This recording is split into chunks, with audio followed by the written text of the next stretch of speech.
Hello students, I hope कि आप सभी लोग ठीक होंगे और अपना ख्याल रख रहे होंगे in these tough times of कोविड-19। जब हम फिज़िकल क्लासेस कर रहे थे तो उस टाइम हम human I and the colourful world पढ़ रहे थे।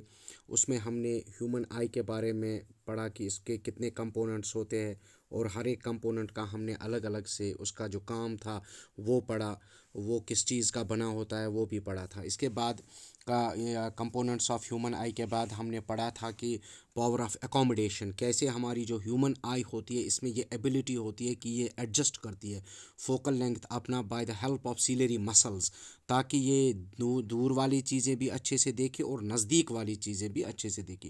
जैसा कि हमने पहले ही कहा है कि नज़दीक का जो हमारा पावर ऑफ ह्यूमन आई होता है वो अप टू 25 सेंटीमीटर्स तक हम डिस्टिंक्टली देख पाते हैं। और जब हम फार ऑफ ऑब्जेक्ट्स की बात करें तो हमारा जो ह्यूमन आई का फार ऑफ पॉइंट है दैट इज़ नॉर्मल ह्यूमन आई का दैट इज़ द इन्फिनिटी, यानी इन्फिनिटी तक हमारी आंख जो है अच्छे से देख सकती है और नियर पॉइंट होता है 25 सेंटीमीटर्स। उसके बाद हमने पढ़े थे डिफेक्ट्स ऑफ विजन, यानी डिफेक्ट्स क्या क्या आते हैं। Defects of vision, defects of vision में हमने पढ़ा था कि हमारे पास होते हैं मायोपिया, एक डिफेक्ट ऑफ विजन है मायोपिया। यानी मायोपिया में हमने पढ़ा था कि ये होता है शॉर्ट साइटेडनेस, शॉर्ट साइटेडनेस यानी शॉर्ट साइटेडनेस, जिसमें क्या होता है कि ये वो डिफेक्ट होता है ह्यूमन आई का जिसमें नियर बाय ऑब्जेक्ट जो है वो डिस्टिंक्टली नज़र आता है, लेकिन जो फॉर ऑफ ऑब्जेक्ट्स होते हैं वो क्लियरली नज़र नहीं आते हैं। इसमें हम कहते हैं कि जो फॉर ऑफ पॉइंट होता है ह्यूमन आई का, जो इन्फिनिटी होना चाहिए था लेकिन वो कम हुआ होता है, यानी वो रिसीड हुआ होता है कि ये जो पॉइंट होता है फॉर ऑफ ऑब्जेक्ट देखने का ये कुछ मीटर्स ही रहता है। उसके बाद जब हम दूर नज़र डालते हैं तो वहाँ पे कुछ नज़र नहीं आता हमें। तो इसके रीज़न्स क्या क्या हो सकते हैं, जैसे मैंने आपको बोला कि पहला रीज़न इसका ये हो सकता है कि जो आई लेंस है उसके जो सीलेरी मसल्स है वो अच्छे से रिलैक्स नहीं कर पाते होंगे। और इसमें क्या होता है, जो आई लेंस होगा, आई लेंस जो है इसमें हाई पावर होगा, यानी हाई पावर। और आप लोगों को पता है कि पावर जो होता है, power is directly proportional to the focal length. इसका मतलब होता है कि जब सीलेरी मसल्स ने काम करना छोड़ा, कम काम करते हैं तो वो फोकल लेंथ चेंज नहीं कर पाते, जब वो फोकल लेंथ चेंज नहीं कर पाते तो वो पावर भी चेंज नहीं कर पाते। तो इसका मतलब हो गया अगर सीलेरी मसल्स कम काम करते हैं और आई लेंस जो है उसका जो कन्वर्जिंग पावर है वो ज़्यादा रह गया है, ये एक हो सकता है मायोपिया में। एक रीज़न ये भी हो सकता है। दूसरा रीज़न ये हो सकता है कि कभी कभी आई बॉल जो है वो बड़ी हो जाती है, लार्ज आई बॉल, जो मैंने आप लोगों को पहले ही बताया कि ये कभी ट्रॉमा की वजह से भी हो सकता है, ठीक है, इंजरी की वजह से भी हो, किसी वक्त ये कुछ इसको कहते हैं हम कि जेनेटिकल भी हो सकता है। तो ये क्या होता है, इसमें क्या मामला हो जाता है, इसमें ये हो जाता है कि जब इमेज बन जाती है, ये हमने लिया एक रेटिना होता है हमारा और ये हमने लिया एक लेंस है, लेकिन जब इसको कन्वर्ज करना था, इसको ये कन्वर्ज रेज करने थे एट द रेटिना, लेकिन ये रेटिना से पहले ही करता है, तो इमेज यहाँ पे बनी beyond behind sorry in front of the retina. तो जब ये इन फ्रंट ऑफ रेटिना बनी तो ये इमेज हमें नज़र नहीं आती है। ये हो गया मायोपिया, यानी दूर वाली चीज़ें इसको नज़र नहीं आती है। अब इसके बाद हमारे पास होता है दूसरा एक डिफेक्ट है that is known as presbyopia, ठीक है, या हाइपर मेट्रोपिया हम पहले लेते हैं, हाइपर मेट्रोपिया। चलिए हाइपरमेट्रोपिया, हाइपरमेट्रोपिया को हम कहते हैं लॉन्ग साइटेडनेस, ये उसका अपोजिट हो गया। जो हमने अभी शॉर्ट साइटेडनेस मायोपिया देखा ये उसका अपोजिट हो गया, ये हमने ऑलरेडी पढ़ा है, मैं थोड़ा रिकैप्चुलेट कर रहा हूँ। हाइपरमेट्रोपिया, इसमें क्या होता है, इसमें जो ह्यूमन आई है उसको डिस्टिंक्ट ऑब्जेक्ट्स अच्छे से नज़र आते हैं लेकिन नियर बाय ऑब्जेक्ट जो है वो उसको अच्छे से नज़र नहीं आता। तो हम कहेंगे फिर ये प्रॉब्लम हो गई भाई, फिर जो हमारे सीलेरी मसल्स है वो अच्छे से काम नहीं करते हैं और उनको जितना कॉन्ट्रैक्ट होना था ताकि लेंस की पावर बढ़े, लेंस का फोकल लेंथ कम हो जाए और लेंस की पावर बढ़े, लेकिन वो उतना कॉन्ट्रैक्ट नहीं हो पा रहे हैं। तो इसमें क्या है, ये जो यहाँ पे है लेंस जो है, लेंस का लो पावर है, लेंस जो है, लेंस का क्या है, लो पावर है। और आप लोगों को पता है कि नज़दीक वाली चीज़ देखने के लिए जब हम कोई भी नियर बाई चीज़ देखते हैं तो उसमें हमें पावर ज़्यादा होना चाहिए। तभी जब ये इंसान कोई दूर की चीज़ देखता है, इसका लेंस जो होता है थोड़ा सा रिलैक्स्ड होता है, तो उसमें फोकल लेंथ ज़्यादा होता है, पावर कम होता है, और वो अच्छे से दूर की चीज़ देख पाता है। लेकिन जो ही वो नज़दीक की चीज़ देखने की कोशिश करता है, उसका लेंस को चाहिए था कि फोकल लेंथ कम करे और पावर ज़्यादा करे, लेकिन उसका लेंस जो है वो इस पोजीशन में नहीं होता है कि वो अपना पावर ज़्यादा करे, और इसकी वजह से उसको नज़दीक की चीज़ दिखाई नहीं देती है। और दूसरा रीज़न भी हो सकता है, अगर ये एक रीज़न है तो दूसरा रीज़न हो सकता है कि इसकी जो है, इसकी आई बॉल जो है, आई बॉल स्मॉल हुई हो, स्मॉल आई बॉल। तो इसमें क्या होता है, हमने देखा पिछले में रेटिना से पहले ही इमेज बनती है, लेकिन यहाँ पे बहुत कम कन्वर्जिंग होती है, तो ये रेटिना के पीछे बन जाती है। तो ये वाली भी हमें दिखाई नहीं देगी, ये वाली इमेज भी हमें दिखाई नहीं देगी। फिर मैंने आप लोगों को बोला है कि जब हम रेक्टिफिकेशन करते हैं तो रेक्टिफिकेशन में आप देखो यहाँ पे हम, ये ज़्यादा कन्वर्जिंग करता है, ये ज़्यादा कन्वर्ज करता है, इसको हम यहाँ पे कनकेव लगाएंगे, क्योंकि कनकेव का काम होता है थोड़ा सा इसको वो डाइवर्ज करके देगा रेज़ को, और यही रेज़ फिर जब ये कन्वर्ज करेगा तो ये रेटिना पे मीट करेंगे। तो इस तरीके से रेटिना पे ये इमेज बनेगी। तो इसी तरीके से जब हम यहाँ पे इसको करेंगे, इसमें पावर कम है, इसको हम और एक कन्वेक्स लगाएंगे, वो इसको थोड़ा सा कन्वर्ज करके देगा, फिर इसको कम ही करना है कन्वर्ज, और ये यहाँ पे मिलेगा रेटिना पे। ये मैंने ऑलरेडी आप लोगों को इससे पहले फिजिकल क्लासेस में अच्छे से सिखाया है। इसके बाद हमने प्रेसबायोपिया के बारे में भी बात की थी कि प्रेसबायोपिया जो होता है ये सिंपली क्या होता है, ये होता है ओल्ड एज हाइपरमेट्रोपिया। ये हाइपरमेट्रोपिया ही है, लेकिन ये ओल्ड एज हाइपरमेट्रोपिया होता है। अगर किसी छोटे बच्चे में मेट्रोपिया हो जाए तो उसको हम मेट्रोपिया कहते हैं सिंपली। अगर किसी बूढ़े में मेट्रोपिया हो जाए तो उसको हम कहते हैं कि ये प्रेसबायोपिया है। It's related to the age, क्योंकि मैंने आप लोगों को बोला है कि वियर एंड टियर हो जाता है। इलास्टिन होते हैं हमारे मसल्स में, इलास्टिन प्रोटीन्स होते हैं, वो एक उनमें एक कैपेसिटी होती है कि स्ट्रेचेबिलिटी होती है उनमें, वो धीरे धीरे कम हो जाती है with the passage of time, with ageing वो कम हो जाती है, और उसकी वजह से ऐसा होता है। लेकिन हमने इसमें और एक चीज़ भी देखी थी कि प्रेसबायोपिया में कभी कभी दोनों चीज़ें देखी जाती है ओल्ड एज में, कि उसको ना एक तो उसको मायोपिया भी हो जाता है और हाइपरमेट्रोपिया भी हो जाता है। तो उस वाले इंसान को हम क्या देते हैं, बाईफोकल लेंसेज उसको हम देते हैं, बाईफोकल लेंसेज। ये भी हमने ऑलरेडी पढ़ा है, ये थोड़ा मैं रिकैप्चुलेट कर रहा था। तो अब जो आज हमें थोड़ा सा पढ़ना है, उसमें हमें पढ़ना है एक ऐसा डिफेक्ट होता है ह्यूमन आई का जो हम एड से ठीक नहीं कर सकते, जो हम एक्सटर्नल एड देते हैं, एक्सटर्नल एड की वजह से जो कोई डिफेक्ट ठीक होता था वो हमने पढ़ा। लेकिन आज हम जो पढ़ने जा रहे हैं वो एक्सटर्नल एड से ठीक नहीं होगा, दैट इज़ द कैटरैक्ट।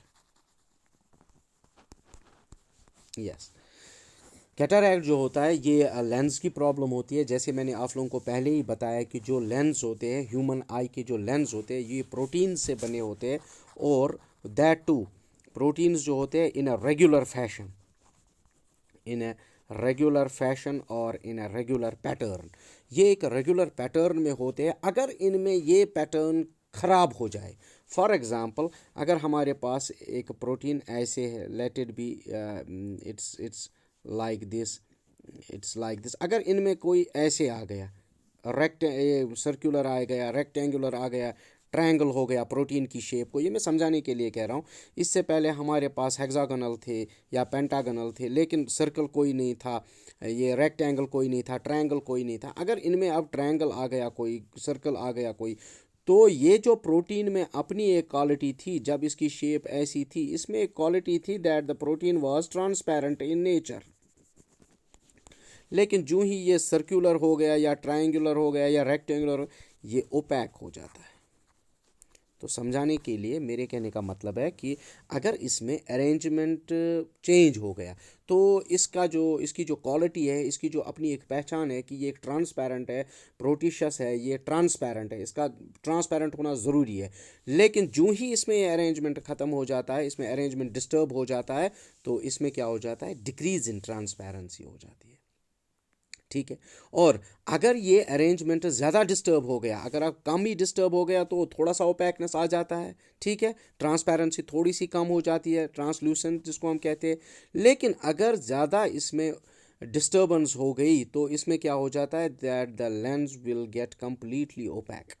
तो जब ये लेंस ओपैक हो जाएगा तो इस लेंस में से रेज को पार जाके इमेज बनानी थी, लेकिन जब ये ओपैक हो गया तो इसमें एब्जॉर्बिशन हो जाएगी रेज की, और कुछ भी यहाँ पर नहीं बनेगा।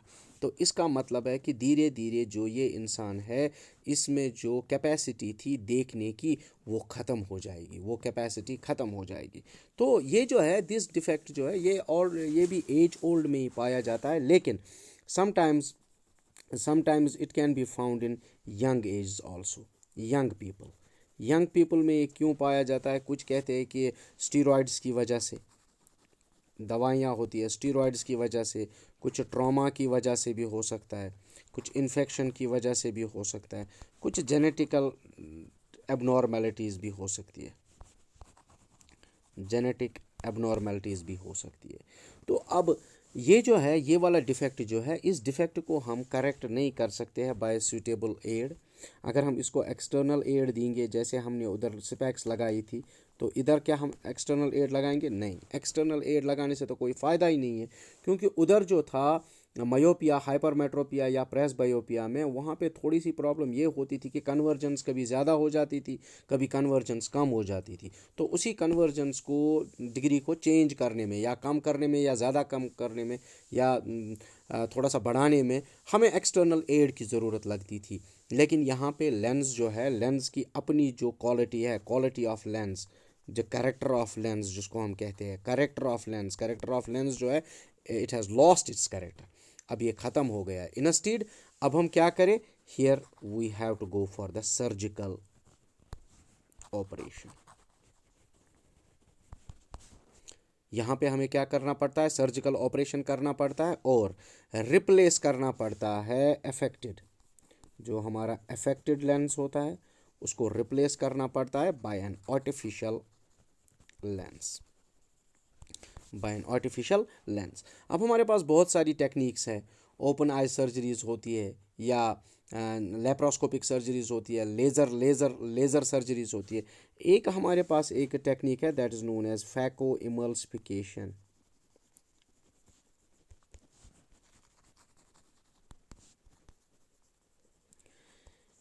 एक हमारे पास है फैको इमल्सिफिकेशन टेक्निक। ये टेक्निक जो होती है, इसमें सिंपली जब हम ह्यूमन आई ले लेते हैं, छोटे छोटे इंसिजन्स दो तीन दिए जाते हैं, एक सकर इंसर्ट किया जाता है, एक कटर होता है, ठीक है, एक ब्लोअर होता है, ठीक है। और जब ये तीन, सकर को यहाँ से डालते हैं, कटर को यहाँ से डालते हैं, ब्लोअर को यहाँ से डालते हैं, ठीक है, पहले क्या किया जाता है, ह्यूमन आई को डायलेट किया जाता है, ह्यूमन आई को डायलेट किया जाता है। डायलेट मीन्स इसका जो प्यूपल है, प्यूपल को ओपन किया जाता है, wide open by some medication. इसमें कुछ दवाइयाँ दी जाती है तो प्यूपल बड़ा हो जाता है। जो ही प्यूपल बड़ा हो गया तो अंदर से आई लेंस नज़र आता है ऐसे, ठीक है। तो इसके बाद जो ये कटर का काम होता है, ये कटर अंदर चला जाता है, सिंपल इंसिजन्स होते हैं 0.5 mm के इंसिजन्स, 0.5 mm के इंसिजन्स होते हैं, कट होते हैं। तो यहाँ से कटर चला जाता है तो कटर यहाँ पे कट मारता है इस आई लेंस को, पूरे पूरे आई लेंस को कट मारता है, ठीक है। तो इसके बाद जो यहाँ पे सकर होता है, तो सकर का काम होता है ये सक करता है, हाइड्रोलिक प्रेशर पे चलता है, सक करता है। ये जितने भी ये कटे हुए होते हैं, ये प्रोटीन्स जो होते हैं, ये यहाँ पे सक करता है और ये यहाँ से बाहर चले जाते हैं। तो लाइकवाइज, तो इसी तरीके से ये सारे बाहर चले गए, अंदर का जो पोर्शन है ये खाली हो गया, ठीक है। तो अब ये प्रोटीशस जो था ये खाली हो गया इधर। अब ये जो ब्लोवर है, ब्लोवर और एक होता है जिसको हम कहते हैं कि पॉइंटर जैसा होता है, तो ये यहाँ पे नए सिरे से एक नया लेंस इंसर्ट करता है, यहाँ पे फ्रेश लेंस, और उसको फिर धीरे धीरे कटर, सकर और ब्लोअर की मदद से अच्छी पोजीशन में डाला जाता है और फिर से ये वापस चले जाते हैं। अगर नीड होती है तो इनसी यहाँ पे स्टिचिंग करते हैं, अगर नीड नहीं होती है तो स्टिचिंग नहीं होती है।